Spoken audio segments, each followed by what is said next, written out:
It's exciting being a diver because underwater, you experience new sensations. You feel pressure, swim almost weightlessly, and see and hear things differently.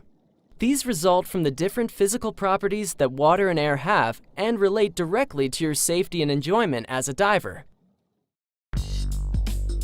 Right now, you're surrounded by pressure. It's the weight of the atmosphere of air. We call this 1 bar or atmosphere. When you go underwater, the water adds to this pressure. 10 meters, 33 feet of water adds the same pressure as the 1 atmosphere of air. So, the pressure increases 1 bar or atmosphere for every 10 meters or 33 feet you descend. Increasing pressure doesn't affect water, but it compresses a gas like air. So as you go deeper, pressure reduces an air volume and increases its density by pushing the molecules closer together. This pressure-volume density relationship is important because it affects air spaces including your ears, sinuses, lungs, and mask. It also affects controlling your buoyancy and how long your air lasts. As shown here, there's a relationship between the pressure and a gas's volume and density. At 10 meters or 33 feet, the pressure is twice the surface pressure, so half the air volume remains and the density doubles. The same relationship applies when you ascend. As the divers ascend, the gas re-expands so it's full of air at the surface.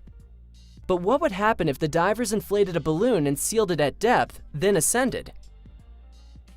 The air would expand and burst the balloon. To prevent this, the divers must keep the balloon unsealed and release some expanding air as they ascend. This is a very important concept we'll return to shortly.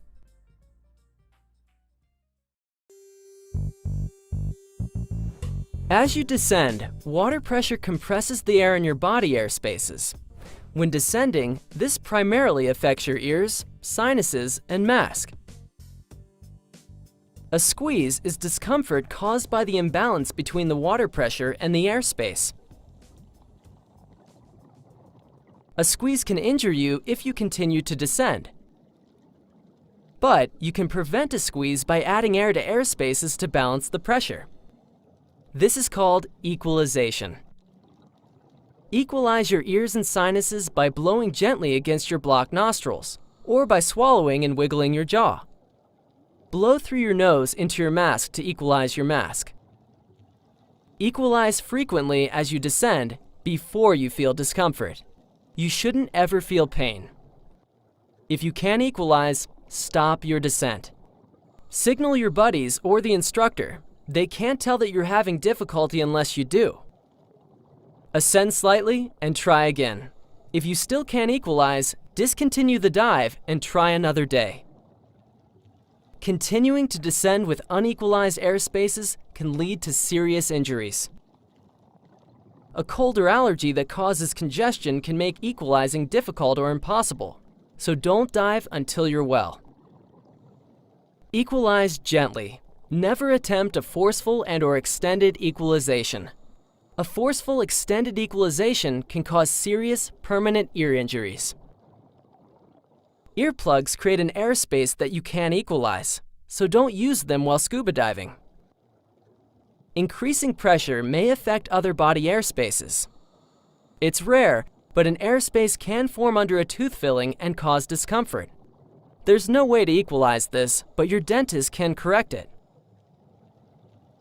A dry suit holds an air layer around your body that compresses. You learn to add air to equalize it when you take the PADI Dry Suit Diver course. Air expands as you ascend, and normally exits your internal ear spaces, mask, and sinuses without doing anything. But expanding air can be a serious issue related to your lungs. Using scuba, your lungs are at normal volume at depth. If you were to hold your breath and ascend, expanding air would overexpand and rupture your lungs, much like it bursts a balloon filled and sealed at depth.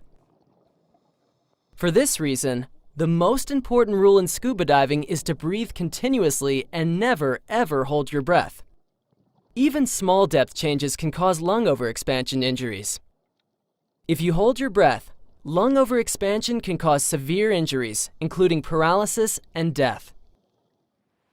Medical treatment requires a pressurized recompression chamber, but diving commonly takes place several hours from such chambers.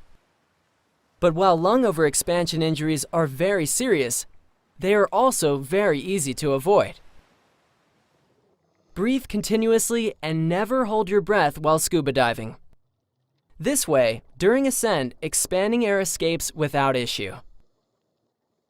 If you don't have your regulator in your mouth, exhale a slow, steady bubble stream so you don't hold your breath. Also, never dive with lung congestion, which has some risk of trapping air in your lungs and causing overexpansion injuries. It is rare, but some body air spaces may have a reverse block. This means expanding air can escape. Diving with a cold or allergy can cause a reverse block, but again, you shouldn't dive with a cold. Gas forming in your digestive system can cause some discomfort if it doesn't pass. And an airspace under a dental filling may, again very rarely, cause one. If you experience a reverse block, stop your ascent. Descend a meter or a few feet or so, and give the trapped air time to work itself out. Then continue your ascent more slowly. As you've learned, as you go deeper and the pressure increases, the more a gas volume decreases. This means that the deeper you are, the more air each breath uses from your cylinder. So the deeper you are, the faster you use your air. Because the air is denser with depth, it takes more effort to breathe.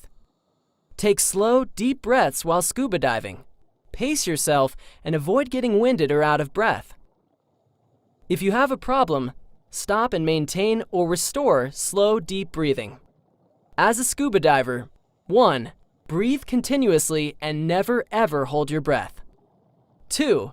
Breathe slowly and deeply. 3. Don't allow yourself to get winded or out of breath. And 4. If faced with a problem, stop and maintain and/or restore slow, deep breathing. When you put something in water, buoyancy pushes the object upward. The upward force is equal to the weight of the displaced water. Whether something floats, sinks, or does neither depends upon whether it weighs less than, more than, or the same as the water it displaces.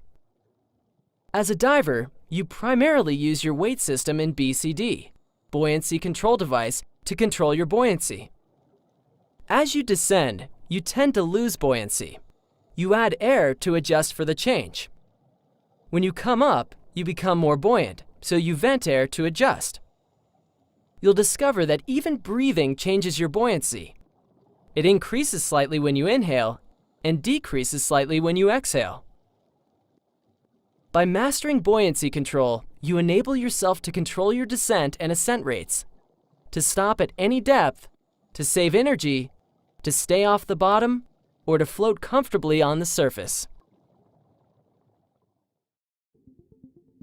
Recreational divers do not dive alone. You always dive with a buddy or buddies. Together, you plan your dives, help each other gear up, safety check each other, provide dive time reminders, assist with problems, and assist with the dive objective. The buddy system is important for practicality because you assist each other and for safety because you can help each other prevent and handle problems. It's also important because diving is a social activity. You'll find diving is more rewarding and fun simply because you get to share your underwater adventures and experiences with others.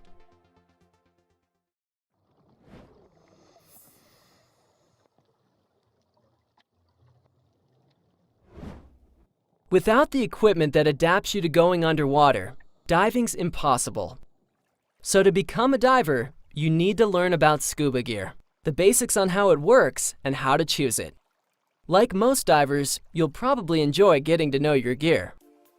You find literally dozens of makes, styles, and models of scuba gear, which is great because it allows you to choose equipment that accommodates your size and preferences. How do you know what's best for you? After you learn the basics about what your gear does and how it works, as a beginner, your best bet is to have a pro at your PADI resort or dive center help you. The gear you invest in will last years with proper care, but like all technologies, scuba continues to advance. Stay up to date with the latest innovations. You'll probably trade up over time, not because something older doesn't work anymore, but because there's something newer that you like better. There are some basics in choosing and caring for dive equipment that apply to virtually all your gear. The most important considerations in choice are suitability, fit, and comfort. Suitability means it's appropriate for the diving you want to use it for, like choosing a full wetsuit for cool water rather than a short wetsuit used in the warm tropics. Fit is important because a lot of gear doesn't work right if it's the wrong size. You get the right fit by choosing the right size. Comfort means the gear has the right feel and configuration. Properly adjusted gear that fits right is usually comfortable, but not always. If it's not comfortable, keep looking. After addressing suitability, fit, and comfort, secondary considerations include finding the cost and features that work for you, and making sure you have access to service, though dive operations almost always service the brands they sell. You can usually choose colors and styles that go with the rest of your kit. And remember the accessories that go with each piece. These little items add a lot to your enjoyment. Ask your dive professional for suggestions. Caring for your gear includes inspecting it for proper operation and for any wear or damage before each use. Never dive with any equipment that is not in good working order. Have something that's not right corrected before diving with it. After each dive, rinse everything in clean, fresh water and let it dry out of the sun before storing it. As reasonably possible, protect your gear from extended periods in direct sunlight. You'll learn that some pieces require additional maintenance and service by a professional. And follow any maintenance and service requirements in the manufacturer literature. You need a mask because your eyes must be in air to focus properly. Since this creates an airspace you must equalize, your dive mask must enclose your nose as well as your eyes. Never scuba dive with goggles because you can't equalize them. Choose a good quality mask made specifically for scuba diving. Your PADI dive shop can help you check the fit. After finding some that fit you, look for a low profile and a wide vision field. The silicone color is usually either clear or black. You often can choose from different frame colors. With a new mask, you may need to scrub the interior with a cleaner. Check the manufacturer literature. Adjust the strap so it fits snugly but comfortably, with the strap over the crown of your head. A snorkel is standard equipment for recreational diving. It lets you breathe, look, swim, and rest with your face in the water or waves without wasting scuba air, or if you're low after coming up. You usually choose your mask and snorkel together. You attach it with a clip or snorkel keeper. Get one that fits comfortably when adjusted with the top at the crown of your head. Many divers like a snorkel that flexes away when you're not using it. Most scuba snorkels have self-drain valves to help you blow out water, and many have guards that reduce water splashing in. After choosing the right fit and options, you can usually match the color to your mask. Fins allow your powerful leg muscles to push you through the water. You can choose from adjustable fins, which you usually wear with wetsuit boots, and full-foot fins, which fit like slippers. Since you don't use wetsuit boots, they're usually reserved for warm water. You choose fins based on blade and foot pocket size. Small bladed fins are suited to snorkeling, but not scuba. Be sure to get fins appropriate for scuba diving. Have a professional help you choose the right fit. Fins have options, including the materials they're made from, as well as splits and vents to improve performance. Adjustable fins may feature quick-release buckles or spring heels for convenience in adjusting, donning, and removing. Your PADI professional can help you choose from these options. Besides inspecting and adjusting them, you don't have to do much before diving other than closing the quick-release buckles if yours have them. Get full-foot fins wet to make them easier to slip on. Regular fins aren't much use to someone with limited leg mobility, but there are other ways to get around. Webbed gloves allow such divers to swim with surprising strength. DPVs, or diver propulsion vehicles, are a fun way for any diver to be mobile underwater. But you should be able to use your legs or arms in case it has a problem. Your scuba kit is actually 4 equipment systems integrated into a single package. Your BCD, buoyancy control device, holds everything together. As you learned, you use it to control your buoyancy. Your cylinder supplies high-pressure air to your regulator, which provides it to you when you inhale. Your weight system holds just enough lead to let you descend. Its quick release lets you easily drop your weight in an emergency. We'll look at each of the systems more closely next.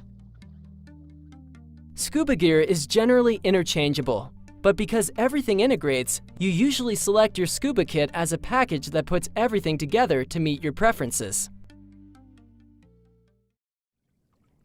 5 components make up your BCD. It has a bladder you inflate and deflate to control your buoyancy. The bladder integrates with a harness or jacket with a band that securely holds your cylinder. The low-pressure inflator lets you use it to add air directly from your cylinder by pressing a button. You use the other button to deflate the bladder or inflate it orally. Overpressure valves are designed to prevent rupturing from accidentally overfilling the bladder. Some of these have quick dump releases you can use to deflate the BCD. The weight system pockets hold lead weights, but you can release them quickly. You have options regarding BCD features. Beyond getting the right size and fit, some have more air capacity than others. Pockets and D-rings for storing and clipping accessories come in handy. Many divers like shoulder quick releases that make getting out of your kit easier. BCDs are among the most stylish pieces of gear, and you can choose from several looks. Adjust your BCD so it's snug, but not too tight while wearing your exposure suit. Inflate it to be sure it doesn't restrict breathing. After it's set, attach an emergency whistle to the low-pressure inflator and mount the hose retainers that hold some of the regulator components. When caring for your BCD, rinse the inside of the bladder as well as the outside. Drain it, and after drying, store it with a bit of air inside.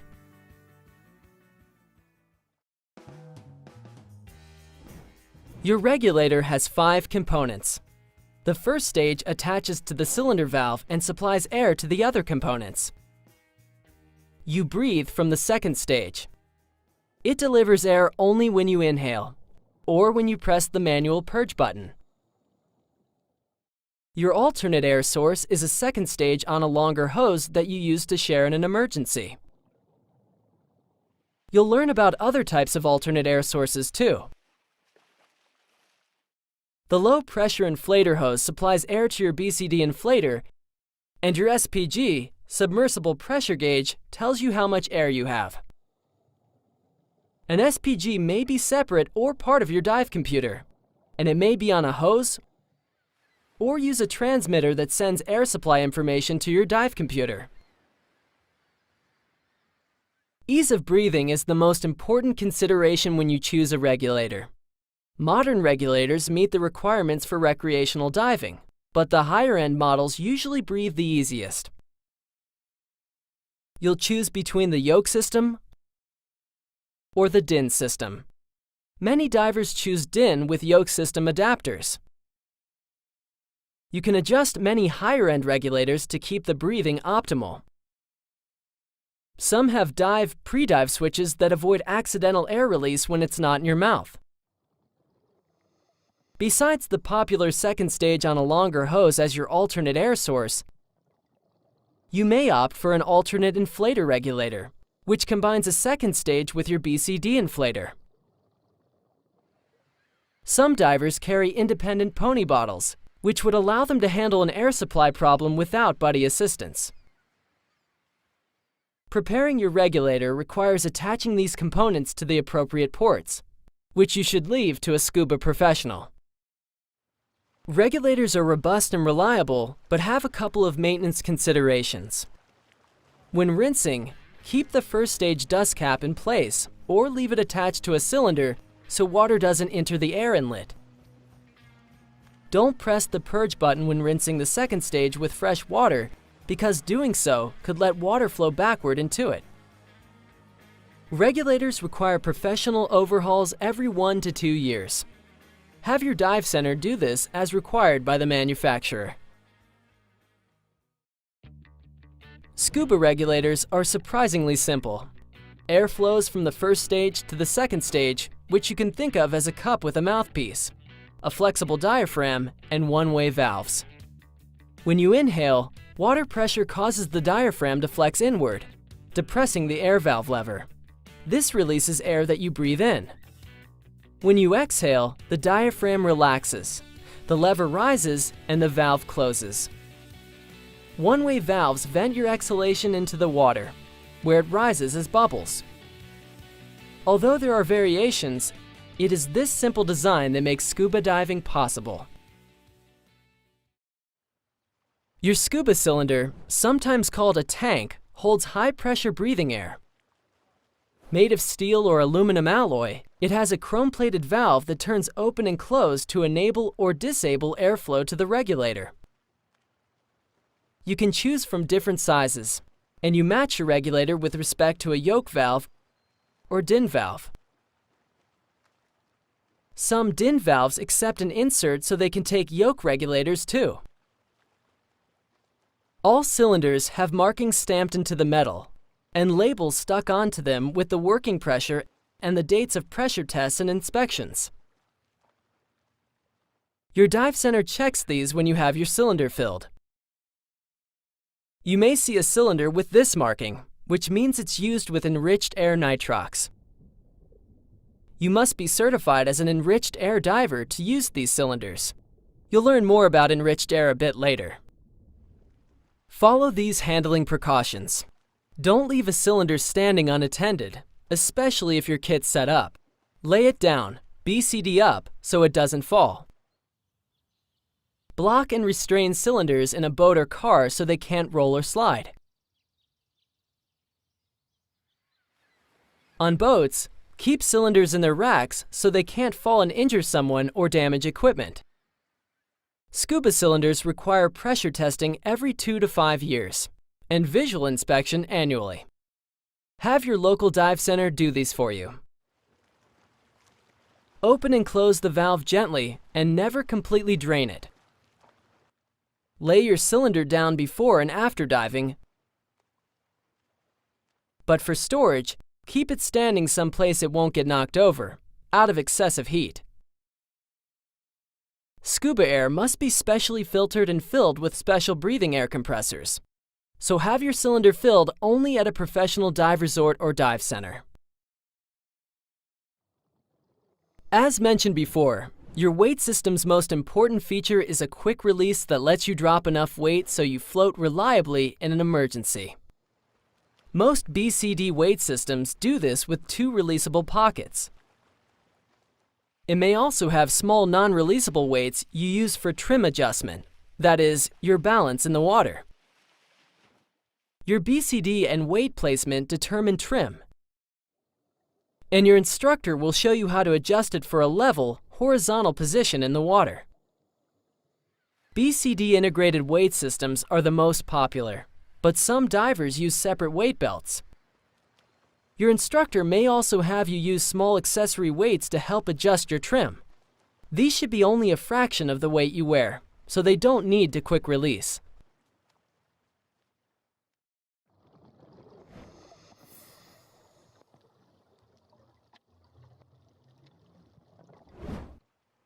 Let's go over the skills you'll be learning as a diver. You'll practice many or all of these during your first confined water dive. The previews you see here show you the basics that apply to most equipment and divers. But there are many ways to accomplish most skills, so your instructor may show you a different method as appropriate for you and your gear. The first skill is setting up your kit.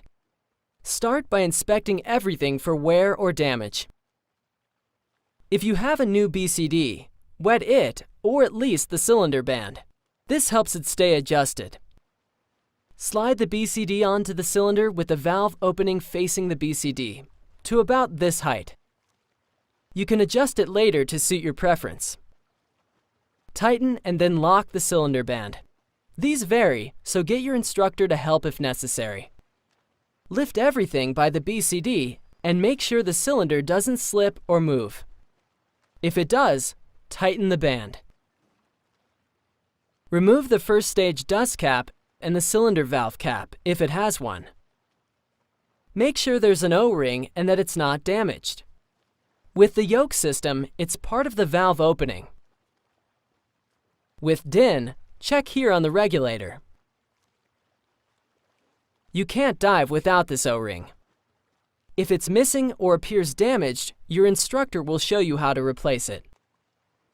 With your BCD facing away from you, fit the first stage to the valve so that the primary second stage, the one you breathe from, goes to the right, and the low-pressure inflator hose to the BCD goes to the left. Secure the first stage just finger tight. Cylinder pressure will keep everything secure after you open the valve. Connect the low-pressure hose to the BCD inflator, like this. Holding the SPG away from you, slowly open the cylinder valve all the way until it stops. Check to be sure you have a full cylinder, or at least enough air for the dive. Press the purge button like this. Airflow should stop when you let go. Exhale into the mouthpiece. Exhalation should be easy. Then, take a few breaths. Breathing should be easy and smooth. If your regulator free flows or continues to release air after you stop breathing, or seems to have some other problem, notify your instructor. Next, test your BCD inflator like this. Secure your SPG and alternate air source so neither will protrude or dangle underwater. Your SPG usually comes under your left arm and an alternate second stage under your right. Attach your alternate with a quick release so that it's in this triangle area when you're wearing your gear. This keeps it out of the way, yet visible and quickly accessible if it's needed. Check that you've reconnected shoulder release buckles and loosen the waist strap. If you won't be diving for a while, say an hour or more, close the valve and depressurize the regulator by pressing the purge button. This saves your air if there's a leak you didn't notice. Depressurizing also reduces the chance of you accidentally getting into the water with the valve closed. Loosen any straps you can tighten after you put your rig on so it's easier to get into. Secure your kit so it can't fall or lay it down. On your first confined water dive, you may gear up in shallow water, but often you kit up seated out of the water, like this, or standing, like this. Let's go over the steps. Before getting into your kit or exposure suit, get everything else ready. Defog your mask, then adjust it, your fins, and snorkel as necessary. Your scuba kit should be fully assembled and ready to go, like you just learned. To avoid overheating when it's hot, put on your exposure suit last, just before getting into your scuba kit. Wetsuits fit snugly and take some effort. The order depends on the type. With this common style, start with the bottoms, followed by the boots, hood if you're wearing one, and jacket. Your instructor will show you the right order for your suit. Dry suits are single pieces and differ in how you put them on. If you're using one in this course, your instructor will show you how to get into yours. You can put on wrist-mounted instruments now, though some divers wait until they're in their scuba kits. If you're using a weight belt, that goes on next. Wear it so it has the standardized right-hand release. If your BCD has a crotch strap, which is not common in recreational diving, your weight belt goes on after you have your scuba kit on. This is necessary so the crotch strap doesn't trap the belt and make it hard to drop in an emergency. If possible, it's best to get into your kit seated. But sometimes buddies have to hold their rigs for each other. Dive gear is moderately heavy, so use proper lifting whenever you move it. This means bend at the knees and lift by standing. Keep your back straight with its normal curve, like this. Raise your upper chest and stick out your buttocks slightly to keep your back in the right position. Exhale as you lift. Never bend your back to lift scuba gear, or anything else that's heavy for that matter. If you have to hold your buddy's kit, support it with your strong arm and hand on the cylinder bottom and the other balancing it like this. The stronger diver usually kits up first because the diver will be wearing and holding gear at the same time. If your physical characteristics make lifting, standing, and/or walking in scuba equipment unreasonable and/or unsafe, don't do it. Ask for help as necessary, and there are plenty of alternative methods for getting into your kit. While seated or with a buddy holding your kit, slip into your BCD and tighten the straps with the weight off your shoulders.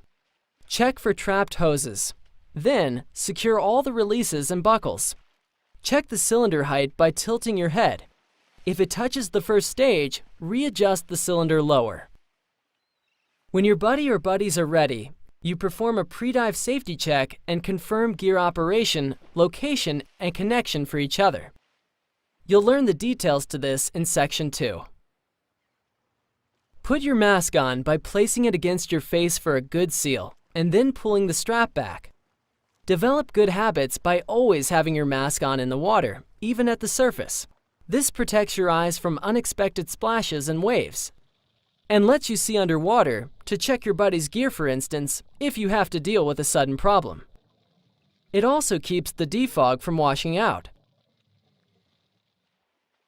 Put on your gloves, then your fins go on last, just before entering the water.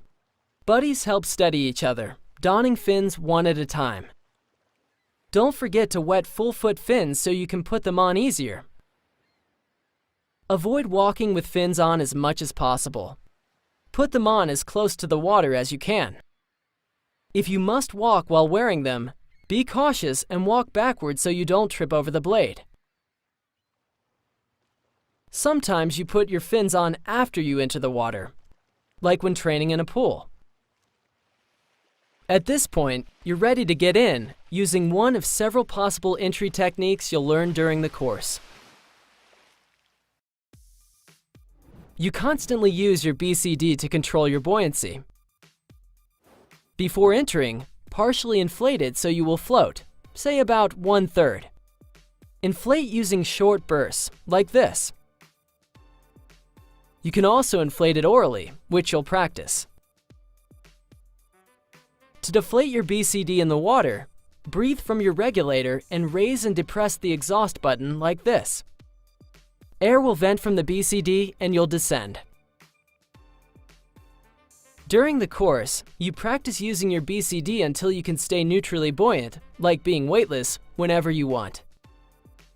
Release and add air in small amounts so you avoid accidental rapid descents and ascents.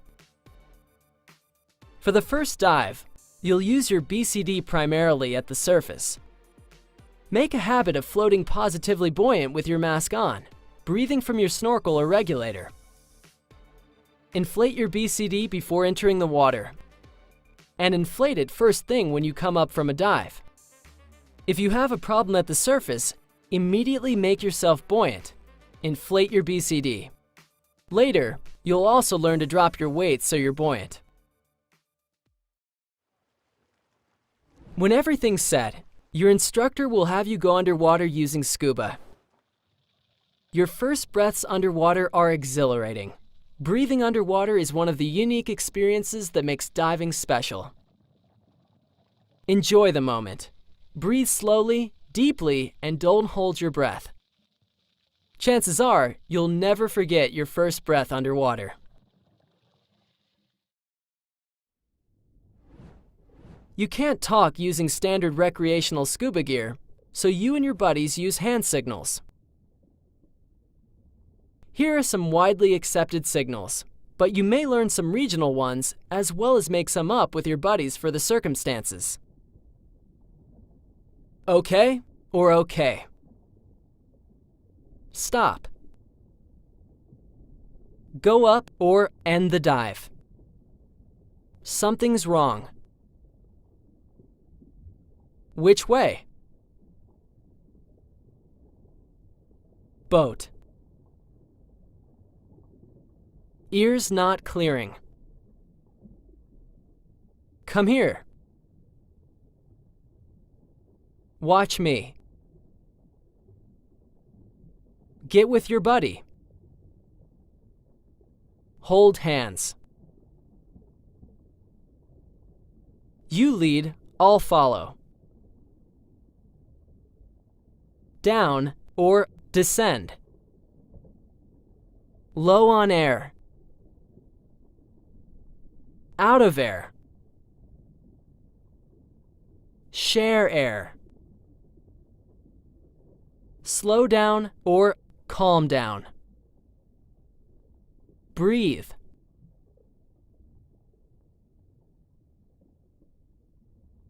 How much air do you have? Danger or hazard. Turn the dive or head back. I'm cold.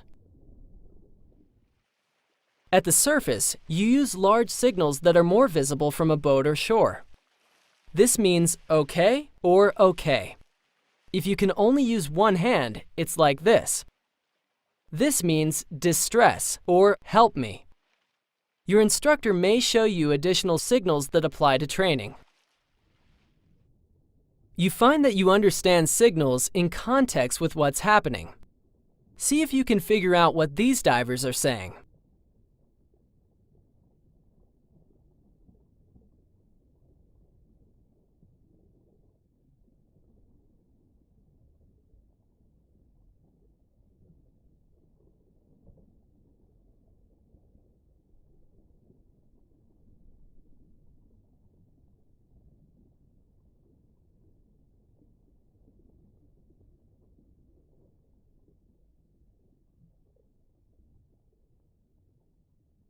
You should have recognized that the trailing diver was having trouble keeping up.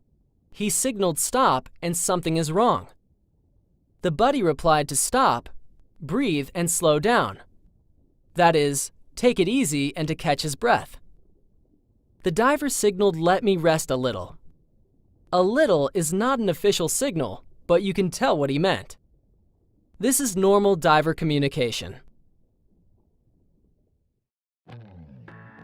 When your regulator leaves your mouth, it fills with water, so you'll learn 2 ways to clear it and resume breathing. The first is the exhalation method. If you have a breath in your lungs, replace the mouthpiece and blow into it. This pushes the water out. Your head needs to be relatively upright so the exhaust valves are in the lowest position. And of course, you must exhale before you inhale. Use the purge method if you don't have much air to exhale. Replace the second stage, stick your tongue against the mouthpiece to block it, and push the purge button for a moment, like this. This pushes out the water. Blocking the mouthpiece helps keep water from spraying in and making you cough. With either method, because you should never hold your breath, remember to blow a steady stream of small bubbles when the regulator is out of your mouth.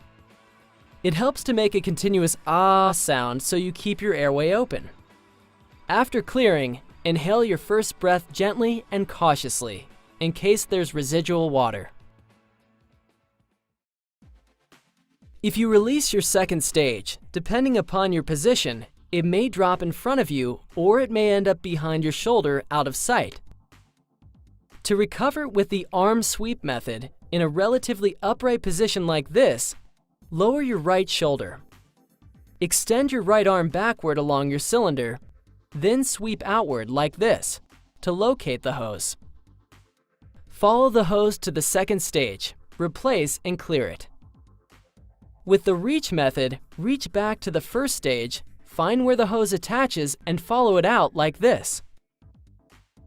It sometimes helps to lift the cylinder up and to the right with your left hand. With either method, blow bubbles when the regulator is not in your mouth. When swimming, a dropped regulator usually hangs in front of you where it's easy to find. But if you ever have difficulty relocating your second stage, don't waste time trying to find it. Just switch to your alternate air source and then get your buddy to help. It's normal for some water to trickle into your mask, but it's easy to get rid of it. Hold the top of your mask, then while exhaling slowly and steadily through your nose, look upward. Your breath forces the water out the bottom edge of your mask. Start exhaling before you look up so you don't get a little water in your nose. Some masks have a purge valve for clearing. If yours does, hold the mask firmly against your face and look down while exhaling. The water goes out the valve. By the way, if you normally wear contact lenses but can see well enough without them, you may want to have them out during your training dives. But if you need them, tell your instructor and keep your eyes closed so you don't lose them when learning to clear your mask. Use your SPG to manage your air supply at all times.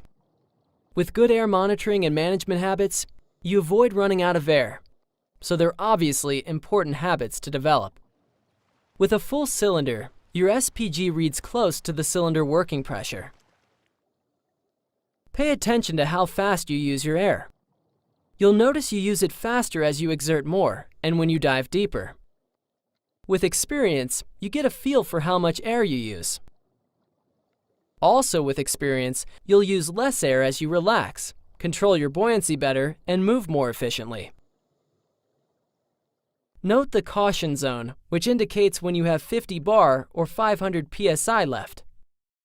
If your SPG is part of your computer, the display may blink or have some other alert. This is your reserve pressure. You plan and execute dives so you have at least this remaining after you're out of the water. During training, alert your instructor when you're getting close to 50 bar or 500 psi. Your instructor may ask for alerts at other pressures. During the course, you'll learn to turn the dive, that is, head back to the boat or shore, based on your remaining air supply.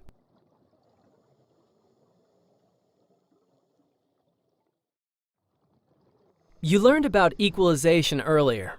Recall that you need to equalize as you descend to avoid squeezes.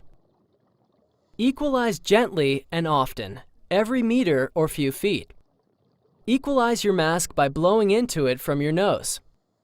Descend slowly and be patient. Do not use long, forceful equalization, which can damage your ears and cause hearing loss. If you have difficulty equalizing, stop your descent, signal your buddy and your instructor, ascend a bit and try again. After equalizing, descend more slowly and equalize more often. Never continue descending if you can't equalize. The most popular dive kick is the flutter kick. To do this without wasted effort, starting neutrally buoyant, horizontal and level, kick from the hip with your arms at your side or against your body, like this. Your knee doesn't bend much, and it's a slow, long kick. Stay well above the bottom so you don't damage fragile organisms. You may learn other kicks depending upon your preferences or to meet specific needs. This is the frog kick. Many experienced divers use it most of the time instead of the flutter kick.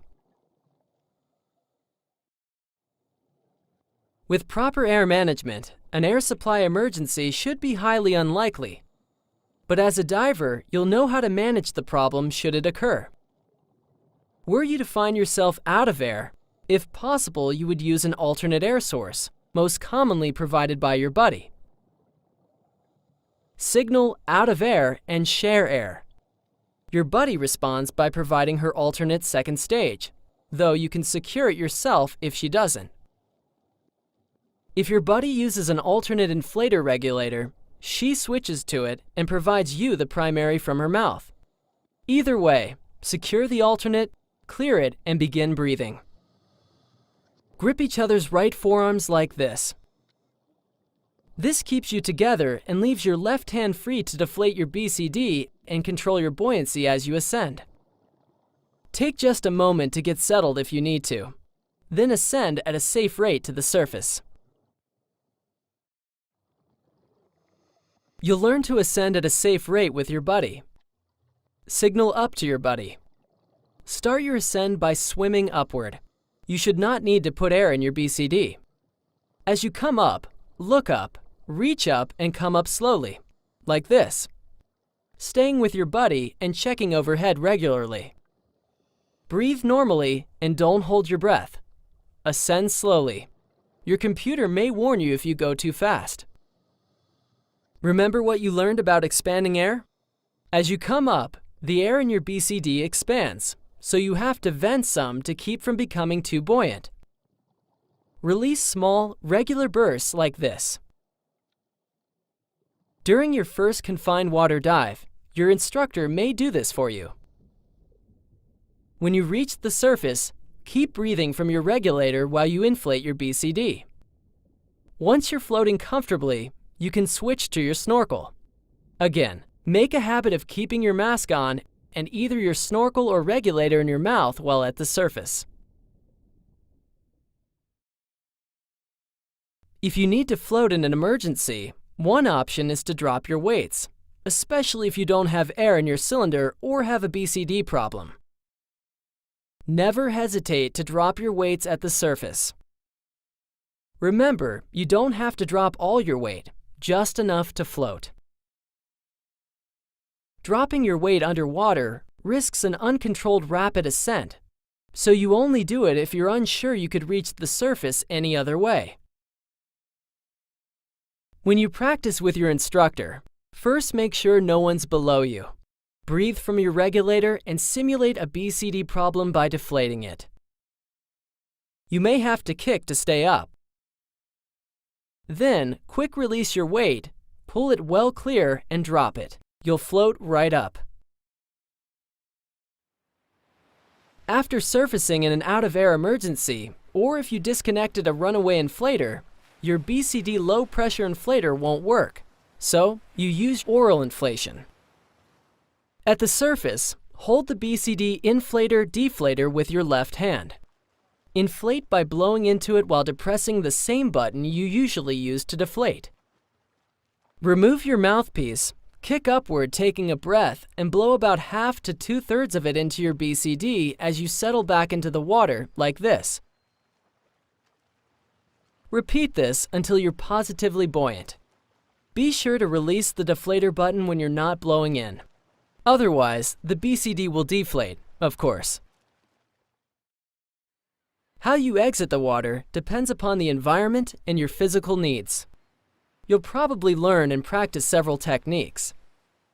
The following guidelines apply to most exits. 1. Establish positive buoyancy before switching to your snorkel. 2. Remove your fins before exiting, if appropriate for the technique. This helps you avoid walking with fins on. 3. Keep your mask on and breathe from your snorkel or regulator until you're on the boat or in calm water shallow enough in which to stand. After exiting, if you didn't take your fins off before exiting, sit as soon as you can or take them off with a buddy. It's usually easiest to get out of your gear seated, though buddies sometimes help each other while standing. Remember to use proper lift techniques, and on a boat, secure your equipment so it can't fall. When you're ready to take your gear apart, start by closing the cylinder valve. Depressurize the regulator by pressing the purge. Then disconnect the low pressure hose from the BCD inflator. Remove the first stage. Dry the dust cap and replace it. Take weights from the weight system and secure all the BCD buckles and straps. Release the cylinder band and slide off the BCD. Resecure the cylinder or, on shore, lay it down. Rinse everything like you've already learned.